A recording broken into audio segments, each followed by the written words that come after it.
napasmado ang bunganga. Beep, beep, beep, beep, beep. Ang tagalupa, na viral ang mukha. Bip, bip, bip, bip, bip. Bumibip, bip, bip, bip, bip, bip, bip, bip, bip, bip, bip na ba? Ang lahat, Martian, Beep, beep, beep, beep. Enrico Pañero, Bip, bip, bip, bip, bip. Beep, beep, beep, Bip, bip, bip, bip, bip. Bip, bip, bip, bip, bip. Tikilaok! Tikilaok! Beep, beep, beep, beep, beep. Ito na ang 101.1 Yes FM Balitang Uy, shout out sa mga Yes Pre natin na ngayong umaga. Ang almusal ay pansit canton. Wow! Masarap ang pancit canton! Original flavor! Meron ding toyo mansi! Meron ding spicy! Yo, meron na marami na mga Yes Pre ano? Ang flavor ngayon ng pansit canton at 3 minutes lang.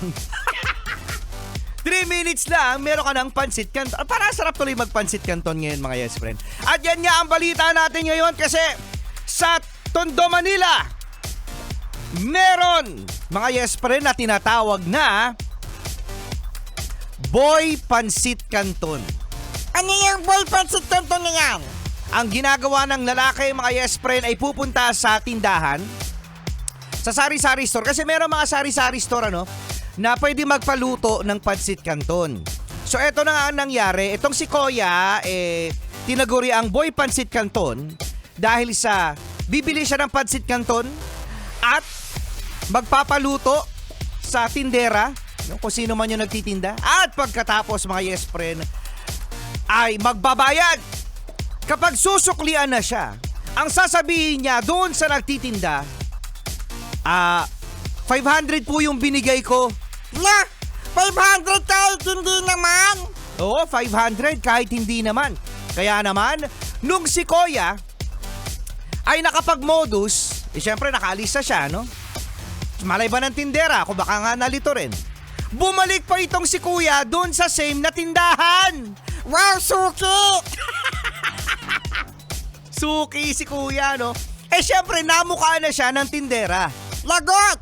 Kaya naman ang sinabi ng tindera, hawakan nyo yan.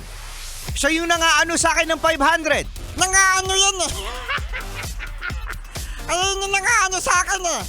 Sabi na pa ng tindera, Martian, meron daw silang CCTV na malamang sa malamang na-review nila yung CCTV at nalalaman nila na hindi talaga 500 pesos ang binigay nito ni Boy Pansit Canton. Yeah. Kaya importante mga Yes Friend, ano, na meron ding CCTV sa mga tindahan for security purposes.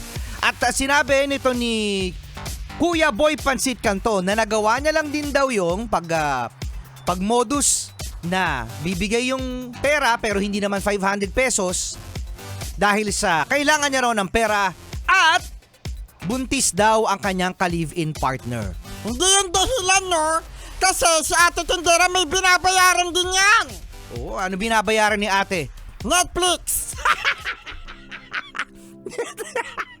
Ayan, mag-ingat po, maging alerto ang mga Yes Friend natin na mga tindero at mga tindera dahil sa minsan talaga kahit yung inyong mga customer ay nalilito rin. Kahit ako minsan nalilito ako kung ano yung binabayad ko. Sabihin ni Kuya, Sir, kulang po. Rico Pañero talaga. Bisa kasi nakakalito yung piso. Yung piso, yung 5 piso, tsaka yung 10 piso. Di ba nakakalito, no? Oh. Mag-ingat mga Yes Friend. Kasama nyo pa rin, Rico Pañero. At may isang the cute. Bakit kasi ganyan yung piso, 5 piso, tsaka 10 piso magkakamukha? Pwede ba mag